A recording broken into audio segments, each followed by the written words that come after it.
நடந்த சோகமான நிகழ்வு. 41 பேர் இறந்திருக்காங்க.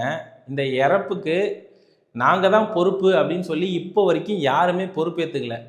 டிவிகே என்ன சொல்லுது, இதுக்கெல்லாம் காரணம் டிஎம்கே தான் அப்படின்னு சொல்லி. டிஎம்கே என்ன சொல்லுது, எங்கே நமக்கு பிரச்சனை ஆயிருமே அப்படின்னு சொல்லிட்டு ஒரு விஷயத்தையும் பார்த்து பார்த்து பண்ணிகிட்டு இருக்காங்க.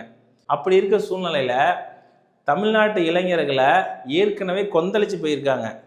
நம்ம விஜய் தப்பாக சொல்லிட்டாங்களேன்னு ஒரு பக்கம், இந்த மாதிரி அநீதி நடந்துருச்சு அப்படின்னு சொல்லிட்டு இன்னொரு பக்கம் இருக்கிற சூழ்நிலையில் டிவிகே கட்சியில் இருக்கிற ஆதவ் அர்ஜுனா ஒரு ட்வீட்டு போட்டிருக்காரு. அந்த ட்வீட்டில் என்ன தெரியுமா சொல்லியிருக்காரு, ட்வீட்டை போட்டு டெலீட் பண்ணிட்டாரு.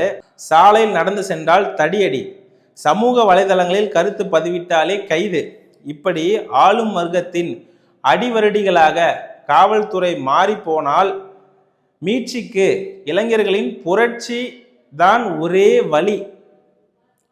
எப்படி இலங்கையிலும் நேபாளத்திலும் இளைஞர்கள் ஜென்சி தலைமுறையும் ஒன்றாய் கூடி அதிகாரத்திற்கு எதிரான புரட்சியை உருவாக்கி காட்டினார்களோ அதே போல் இங்கு இளைஞர்கள் எழுச்சி நிகழும் அப்படின்னு சொல்லி பதிவு போட்டிருக்காரு. 4 நாள் ஆச்சு, இது வரைக்கும் வெளியில் உங்கள் தரப்பு சரி தப்பு எதுவுமே பேச கிடையாது. ஆனால் எங்கேயோ உட்காந்துட்டு ட்வீட்டு போட்டு இளைஞர்களை உசுப்பேத்தி விட்டு ஏற்கனவே டிவிகேல இருக்கிறவங்க எல்லாம் அரெஸ்ட் பண்ணுறோன்னு சொல்லி போலீஸ் ஒரு பக்கம் ரொம்ப தீவிரமாக தேடிட்டு இருக்காங்க. லா அண்ட் ஆர்டர் இஷ்யூ வர மாதிரி இப்படி ஒரு ட்வீட்டை போட்டு டெலீட் பண்ணுறாரு. இது ஒரு நல்ல அரசியல்வாதிக்கு இது நியாயமா?